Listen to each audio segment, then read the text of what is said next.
நதியே நதியே காவேரி நதியே தமிழ்நாடு கொஞ்சம் வரக்கூடாதா, நீ தமிழ்நாட்டுக்கு வரக்கூடாதா? நீர்வளத்துறை அமைச்சர் துரைமுருகன் அவர்கள் வந்து பேசியிருக்கிறாரு.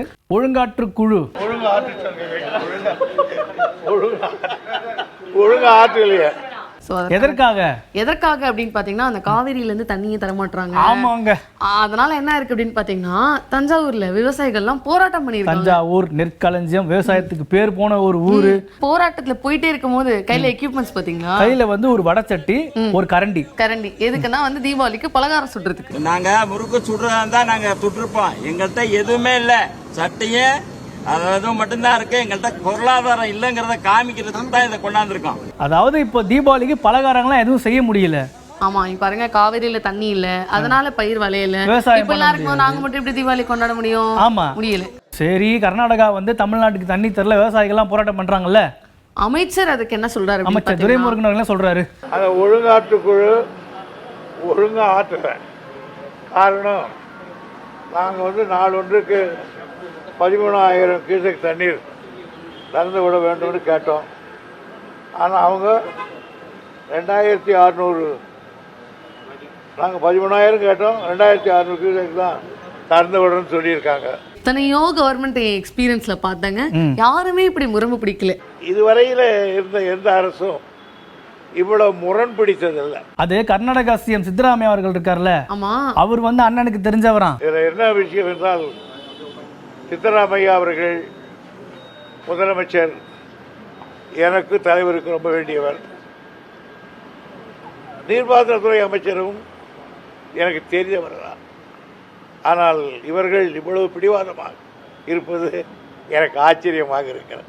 அண்ணா பேசிட்டே இருக்கும்போது ஒரு மைக் இப்படி அப்படி வந்துட்டு போயிடுச்சு. அதனால என்ன கிட்ட கொண்டு வரீங்க? இது இவ்வளவு கிட்ட எடுத்துட்டு வரீங்க? அல்வாவா அதை சாப்பிடவா முடியும்? உங்க தள்ளி வைங்க. ஏன் வாயாட கொண்டாடு அல்வாவா? நீர்வளத்துறை அமைச்சர் மட்டும் கிடையாது, ஓபிஎஸ் அவர்கள் இருக்கார்ல, அவரு வந்து மதுரை ஏர்போர்ட்ல காவேரி பிரச்சனை பத்தி பேசியிருக்காரா? ஆமா, எடுத்தோடனே பேச மாட்டாங்க. பேசினாரா? வாங்க வாங்கன்னு சொன்னாரா? ஏங்க அப்படி இல்லைங்க, முன்னாடிலாம் பேசினா வாங்க வாங்கன்னு சொல்லுவார்ல, இப்போ என்ன தம்பி காவேரி பிரச்சனை தானே அப்படின்னு அவரே சொல்லி இன்வால்வ்டா பேசினாருங்க. சார் சொல்லுங்க. காவிரியா? சரி, என்ன சொல்றாரு ஓபிஎஸ் அண்ணன்? உட்காந்து பேசணும். காவிரி ஆற்றுப்படுகை ஒரு பன் மாநில ஆற்றாக இருக்கிறது. இந்திய அரசியலமைப்பு சட்டத்தின்படி ஒரு ஆறு 2 3 மாநிலங்கள் வழியாக ஓடுகின்ற பொழுது அந்த 3 மாநிலங்களுக்கும் உரிமை அந்த ஆற்றில் உற்பத்தி ஆகின்ற நீரில் இருக்கிறது.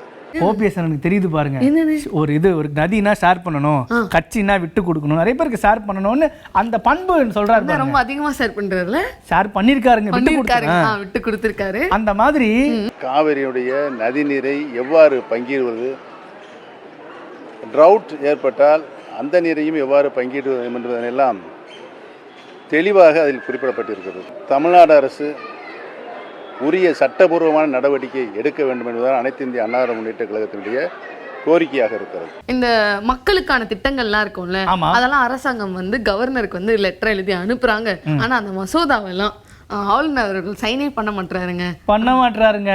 என்ன பண்றது? ஆளுநருக்கும் தமிழக அரசிற்கும் இருக்கின்ற சட்ட போராட்டம், இது மக்களுடைய திட்டங்கள், நலத்திட்டங்கள், மக்களுக்கு சென்றடைகின்ற திட்டங்கள்லாம் வெகுவாக பாதிப்படையக்கூடிய சூழ்நிலை இருக்கிறது. ஆகவே இருதரப்பிலும் உட்கார்ந்து பேசி ஒரு சுமூகமான முடிவை எடுக்க வேண்டும். அதே மதுரை ஏர்போர்ட்ல நாம் தமிழர் கட்சியோட தலைமை ஒருங்கிணைப்பாளர் அண்ணன் சீமான் அவர்கள் பேசியிருக்கிறார். அங்க ஒருத்தர் வரக்கு சொல்றாரு பாருங்க. ஓப்பனிங்ல அமைச்சர் ராஜகண்ணப்பன் அவர்கள் இருக்கார்ல, அவர் அப்படியே வரும்பொழுது அமைச்சர் பார்த்தாரா இல்லையா அண்ணனை? பார்த்தாரோ இல்லையோ, நம்ம தூரமா இருந்து பார்த்தா வணக்கம் சொல்லணும்ல. அமைச்சர் பண்ணது வந்து ஒரு ஃபார்மல் வணக்கம், அண்ணன் பண்ணது வந்து பெரிய வணக்கம். சரி, கையெல்லாம் கொடுத்துட்டாங்களே, என்ன சீமானனும் அமைச்சரும் என்ன பேசியிருப்பாங்க? முன்னாடி அண்ணன் போக்குவரத்து துறை, இந்த துறை மாறி இருக்கு. அதே மாதிரி நானும் எப்ப வந்து என்ன துறை மாறினா எப்படிலாம் பண்ணலாம்னா துறை மாத்திட்டாலும் ஒன்றும் கவலைப்படாதீங்கண்ணா, நான் சிஎம் ஆயிட்டா உங்களுக்கு போக்குவரத்தை கொடுத்துறேன், நீங்க பண்ணிக்கோங்க, மறுபடியும் ஃபர்ஸ்ட்ல இருந்து வா. அப்புறம் சீமானன் என்ன சொல்றாருன்னா, இந்த நீர் என்பது ஒரு பொதுமை, உங்களுக்கு தெரியும், மானுட தேவை மட்டுமே இல்லாது உலக உயிர்களின் உயிர் தேவை. அதில் போய் ஒரு அரசியலை வைக்கிறது, அந்த நிலத்தில் காவிரியில் தண்ணி தமிழர்களுக்கு இல்லை அப்படின்னு சொன்னால் தான் அங்கே அவர்கள் வாக்கு பெற முடியும். அது பாரதிய ஜனதாவோ காங்கிரஸோ. இந்த நிலத்தில் நம்ம போராடி பெறலை. ஒரே நாடு ஒரே தேர்தல்லாம் சொல்றீங்க, அப்படி சொல்லக்கூடாது. ஒரே நாடு ஒரே ரேஷன் கார்டு அப்படி சொல்லணும். ரேஷன் கார்டுல இருந்து வரீங்க. ஆமா, இது ஒரே நாடு ஒரே ரேஷன் கார்டு, ஒரு இறையாண்மை கொண்ட தேசம், தேச ஒற்றுமை, ஒரே தேர்தல், இதெல்லாம் பேசுகிறாங்களே, ஒரே வரி. அவங்க தான் தலையிட்டு சிக்கல்லாம தீர்க்கணும். யாரும் பேசாதது ஒண்ணு, நர்மதா நதி இருக்குல்ல, நர்மதா நதி. அந்த இந்தியா ரிவர்ஸ்னு ஒரு மேப் வருங்க, இந்த நதி அங்கங்க இருக்குன்னு மார்க் பண்ணோம். சொன்ன கால்ல வரும்போது இந்தியா மேப் பார்த்துருப்பாரா?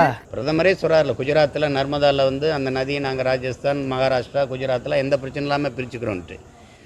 பகை நாடுகளாக இருக்கிற இந்தியா, பகை இப்போ விளையாட்டிலோட ஒன்றா இருக்குதுல்ல. நம்மளே சிந்தில் 80 விழுக்காடு நீர் அவங்க எடுத்துக்கிறாங்க, 20 விழுக்காடு தான் நம்ம பயன்படுத்துகிறோம். எல்லா நாடுகளுமே அப்படி பிரிச்சுக்கிறாங்க. ஏன் எல்லா டைமும் நீதிமன்றம்க்கே போகணும்? சட்டமன்றம், பாராளுமன்றம் பிரச்சனை வந்தா நீதிமன்றம் தாங்க போகணும். இல்லைங்க, அதுக்கு முன்னாடி வந்து விவாதிக்கிறதுக்கான சான்ஸ் இருக்கு. ஓபிஎஸ் அவர்கள் சொன்னால உட்காந்து பேசினேன், அந்த மாதிரி உட்காந்து பேசினாங்க. அவ்வளோ பேர் ரூம் கட்டியிருக்கோம். அந்த மாதிரி நீட்டுனால் நீதிமன்றம் போ, காவிரினால் நீதிமன்றம் போ, முல்லை பெரியார் நீதிமன்றம் போ, கச்சத்தீவு மீட்புனால் நீதிமன்றம் போ. இந்த பாராளுமன்றம் எதுக்கு? அது இப்போ ஆளுநர் மாளிகையில குண்டு வீசினதா ஒருத்தரை வந்து அரெஸ்ட் பண்ணிருக்காங்கல்ல, ஆமா, வினோத்னு ஒருத்தரை. அவர் இறங்கி கோர்ட்டுக்கு வரும்பொழுது கோஷம் போட்டே வந்தார். 10 வருஷத்துக்கு மேல சிறையில் உள்ளவங்களை எல்லாரையும் விடுதலை செய்யணும், நீட் தேர்வை ரத்து செய்யணும் கோஷம் போட்டார்ல. ஆமா, அதுக்கு நிறைய கருத்துக்கள் வந்திருக்கு. ஓகே, சீமானண்ணா வந்து சொல்றாரு மதுரையில இருந்து, நீட்டு தேர்வுக்காக போய் இது குண்டு வீசினதெல்லாம் சொல்ல. சரி சரி, என்ன செய்ய முடியும்? அது ஒன்றும் செய்ய முடியாது. அதனால நீட்டு தேர்வு நின்றுமா என்ன? ரவுடி கருக்கா வினோத் வந்து கோஷம் போட்டார் இல்லையா? ஆமா. சோ அதை பற்றி வந்து பாத்தீங்கன்னா KS அழகிரி அவர்களும் வந்து சில வார்த்தைகள் சொல்லியிருக்காரு. தமிழ்நாடு காங்கிரஸோட மாநில தலைவர், பொறுப்பு முக்கியம். ஏன்னா நீட்டை பற்றி உங்களுக்கு தான் தெரியும், எனக்கு தான் தெரியும், அவனுக்கு தெரியாதா? இது என்ன இவ்வளவு பெரிய ஆணவம் உங்க 2 பேருக்கும்? அவன் ஒரு இந்திய குடிமகன், உங்க பேப்பரை படிச்சிருப்பான், உங்க பேப்பரை அவன் படிக்க மாட்டானா? நீட்டை பற்றி தெரிஞ்சிருப்பான், ஒரு கருத்தை சொல்றான், அதனால என்ன தப்பு? அப்புறம் தமிழ்நாடு ஆளுநர் RN ரவி அவர்கள் இருக்கார்ல, அவரை பத்தி என்ன சொல்றாரு அப்படின்னு பாத்தீங்கன்னா, ஆளுநர் மாநில அரசை சந்தேகப்படுகிறார், குறை சொல்லுகிறார், விமர்சிக்கிறார். தமிழ்நாடு கவர்மெண்ட் காங்கிரஸ் எப்படி நம்புது? ஓ அப்படி, ஆனா சூப்பரா பண்றீங்கன்னு, நல்லா பண்றீங்கன்னா வாங்க. அந்த மாதிரி வந்து ஆளுநர் அவர்களை ஒரு நம்பிக்கை வச்சாதான் நல்ல பாதையில போகும். அவருக்கு மாநில முதலமைச்சரிடமோ தலைமை செயலாளரிடமோ தலைமை காவல் அதிகாரியிடமும் நேரடியாக பேசுவதற்கான வாய்ப்பு இருக்கிறது. அவர்களை அழைத்து தன்னுடைய கருத்துக்களை சொல்லலாம். இப்ப இந்தியான்ற இடத்துல வந்து பாரத்னு மாத்த போறதா ஒரு குழு போட்டு ஒரு சஜஷன் சொன்னாங்கல்ல. ஆமா, ஏன்னா இதன் மூலம் ஒரு விவாதத்தை ஏற்படுத்தி அவர்களுடைய பொருளாதார, அவர்களுடைய சட்டம் ஒழுங்கு பிரச்சனையில் ஏற்பட்டிருக்கிற தோல்விகளை மூடி மறைப்பதற்கு அவர்கள் இதை செய்கிறார்கள். பெயர் மாற்றத்தால் எந்த பலனும் வரப்போவதில்லை. இப்படி நிறைய கருத்துக்களுக்கு இடையே என்ன இருக்குன்னா, காங்கிரஸ் ஆபீஸ்ல எல்லாருக்கும் வந்து பிளாஸ்டிக் குடம் கொடுத்துருக்காங்க. பிளாஸ்டிக் குடம் கொடுத்ததுக்கு பதிலா கர்நாடகால வீசி அந்த குடத்துல தண்ணி வாங்கி கொடுத்துருக்கலாம். முதல்வர் ஸ்டாலின் அவர்கள் இன்னைக்கு என்ன ஃபங்க்ஷன்ல இருந்தாரு? இன்னைக்கு வந்து ஒரு இண்டஸ்ட்ரியல் ஃபங்க்ஷன். இண்டஸ்ட்ரியல் ஃபங்க்ஷன், அதாவது தொழில்நுட்ப பூங்கா இருக்கு இல்லையா? அப்பனா அமைச்சர் TRP ராஜா அவர்கள் வந்திருப்பாரு. எக்ஸாக்ட்லி, அதாவது முதல்வர் அப்படி இறங்கும் போதே கிட்ட நிக்கிற TRP ராஜா அவர்கள் தான் வெல்கம் பண்றாரு. அப்ப நம்ம கண்டுபிடிச்சிக்கலாம் எப்படி இந்த மினிஸ்டர் இருக்காரா, அப்ப அவர் டிபார்ட்மெண்ட் சார்ந்து ஏதோ ஒரு ஃபங்க்ஷன் நடக்க போகுது. கரெக்ட் தான் நீங்க சொன்ன மாதிரி. ஆராய்ச்சி மற்றும் மேம்பாடு, புத்தாக்கம், புத்தொழில்கள் மற்றும் உலகளாவிய திறன் மேம்பாட்டு மையங்கள் போன்ற துறைகள்ல ஒரு பெரும் மாற்றத்தை ஏற்படுத்தி இருக்கு. தொழில்நுட்பம்ல என்ன அப்படின்னு பாத்தீங்கன்னா, புதுசா டெக் பார்க்ஸ் எல்லாம் வந்துட்டு தமிழகத்துல வந்து ஆரம்பிச்சிட்டு இருக்காங்க. ஆமாப்பா, நிறைய இண்டஸ்ட்ரீஸ்லாம் உள்ள வருது. சோ என்ன மாதிரியான இண்டஸ்ட்ரீஸ் எந்தெந்த நாடுகள்ல எல்லாம் இங்க வந்து இருக்கு அப்படின்னு லிஸ்ட் எல்லாம் சொன்னாரு. அதுக்கேத்த மாதிரி தமிழ்நாடு கவர்மெண்ட்ல இருந்து என்ன மாதிரி ஸ்கீம்ஸ் எல்லாம் இருக்கு. இப்ப நான் முதல்வன் திட்டம்லாம் இருக்கு. அதாவது அது ஒரு கனவு திட்டம். என்னோட கனவு திட்டமான நான் முதல்வன் திட்டத்தை முழு முனைப்போடு செயல்படுத்திக்கிட்டு வரோம். உயர்கல்வி கற்கிற மாணவர்கள் மற்ற இளைஞர்களுக்கு தொழில் சார்ந்த பயிற்சிகளை வழங்கி அவங்க துறையில் முதன்மையானவர்களாக திகழ செய்யணுங்கிறது தான் இந்த திட்டத்தோட முக்கிய குறிக்கோள். ஜனவரியில பாத்தீங்கன்னா முதலீட்டாளர்கள் மாநாடு நடக்க போகுது. மீட்டிங். Okay, yes. அமைச்சரவை கூட்டத்திலே வந்து இதை பத்தி பேசியிருக்காங்க. எல்லா அமைச்சர்களும் சேர்ந்து இந்த மாதிரியான பிளான் கருத்து சொல்லுவாங்கல்ல. அமைச்சர்கள்லாம் சஜஷன் கொடுக்கறது மட்டும் இல்லாம அமைச்சரவை கூட்டத்துல இன்னும் பல திட்டங்கள் பத்தி எல்லாம் டிஸ்கஸ் பண்ணிருக்காங்க, புது புது திட்டங்கள்லாம். இன்னைக்கு வந்து தேசிய ஒருமைப்பாடு நாள். குஜராத்ல பிரதமர் மோடி அவர்கள் வந்து பார்ட்டிசிபேட் பண்ணிருக்காரு. அந்த ஃபங்க்ஷன்ல பாத்தீங்கன்னா அது எப்படிப்பட்ட ஒரு ஃபங்க்ஷன் தெரியுமா? இந்த குடியரசு தினம், அதுக்கப்புறம் வந்து சுதந்திர தினம்லாம் வரும்போது பரேட்லாம் வருவாங்கல்ல. ஆமாங்க, அந்த மாதிரி ஒரு செட்டப். ஆமா, இங்க ஸ்டேஜ், இங்க கிரவுண்ட். எல்லா வீரர்களும் வந்து இந்த ஸ்டண்ட் மாதிரி சில விஷயங்கள் பண்ணுவோம், பார்க்கவே சூப்பரா இருக்கும். பைக்கில் வந்து ஒரு 5 பேர் போகிறது, ஒரு 10 பைக்கில் ஒரு 15 பேர் பிரமிட் மாதிரி போகிறது, அதுக்கப்புறம் ஃபிளாக் பிடிச்சிட்டு இருக்கிறது, ஆமா அந்த மாதிரியான ஹாய்ஸ் மேலே ஏறி நின்று சல்யூட் பண்ணுறது, அப்படியே துப்பாக்கி சூடு நடத்துறது, அதுலேயே துப்பாக்கி, இந்த மாதிரி ஒரு கஷ்டமான விஷயங்கள்லாம் ரொம்ப அசால்ட்டாக பண்ணாங்க. பிரதமர் மோடி அவர்களும் வந்து அந்த ஆர்மியில் ஒரு கேப் போடுவாங்கல்ல, கமாண்டர்லாம் போடுவாங்கல்ல, அந்த கேப் போட்டு அப்படியே பார்த்துருக்காரு. சூப்பர், அரே ஃபேண்டாஸ்டிக் ஹே அப்படின்னு வந்து பண்ணிருக்காரு. அபிநந்தன் கரேங்கி சகாயக் கமாண்டன்ட் சீமானா. எங்க ஊட்டில என்னாச்சு? செம குளிரா? ஊட்டில வந்து குளிர் ஓகே, சூடா ஒரு விஷயம் போயிருக்கு. என்னாச்சு? என்ன நகராட்சியில மீட்டிங் இருக்கிற கவுன்சிலர்ஸ் என்ன பண்ணிருக்காங்க, அப்படியே கொஞ்சம் கொஞ்சமா அந்த அசுவல் மிக்சர் டீ எல்லாம் வரும்ல, அது அப்படியே நீண்டுகிட்டே போகும்னு பார்த்தா வாக்குவாதம் ஆகி போச்சு. ஒரே வாக்குவாதம். அதான் டிஎம்கே குள்ளே வாக்குவாதம் நடந்துச்சு. DMK versus DMK. ஓகேங்க, வழக்கமா டிஎம்கே வேற கட்சி, ஏடிஎம்கே வேற கட்சி தான் கொஞ்சம் நல்லா இருக்கும் பார்க்க. டிஎம்கே வர்சஸ் டிஎம்கே ரெண்டு பேரும் டிஎம்கே வர்சஸ் டிஎம்கே வரனாதான் நீங்க உங்களோட ஏ டீமா நீங்க உங்களோட பி டீமா எல்லாம் क्वेश्चन வரும்ல, அந்த மாதிரி. இடம் தான் வந்து குளிர், பட் வந்து அரசியல்னா அனலா தானே இருக்கும்.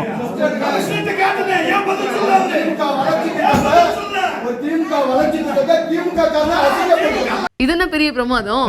இந்த பக்கம் ஏரியா கோடான்னு சொல்லிட்டு அடிக்கடி வெடிவேல் அவர்கள் சொல்லுவாங்க, எங்க ஏரியாக்கு வந்து பாருங்க நீங்க. அதே மாதிரி நீங்க ஊட்டில இருந்து கொஞ்சம் இறங்கி மேட்டுப்பாளையம் வாங்களேன்,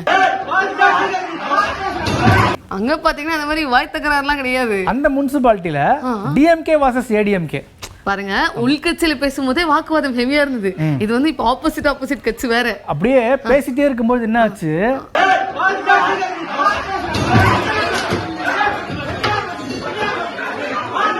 இந்த வாக்குவாதம் வரும்பொழுது நாற்காலியை தூக்கி அடிக்கிறது, மைக்க புடிங்கி அடிக்கிறதுலாம் அந்த உலக அரசியல் பாரம்பரியம். அப்படி அப்படி வரும் வரிசையா. அதனால இத கன்டினியூ பண்ணிருக்காங்க. ADMK versus DMK fight.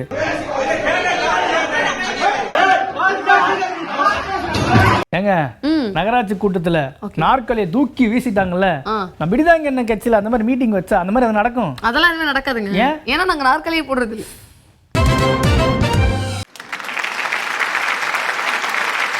ஆனால் ஒன்றை மட்டும் கூறிக்கொள்ள ஆசைப்படுகின்றேன்.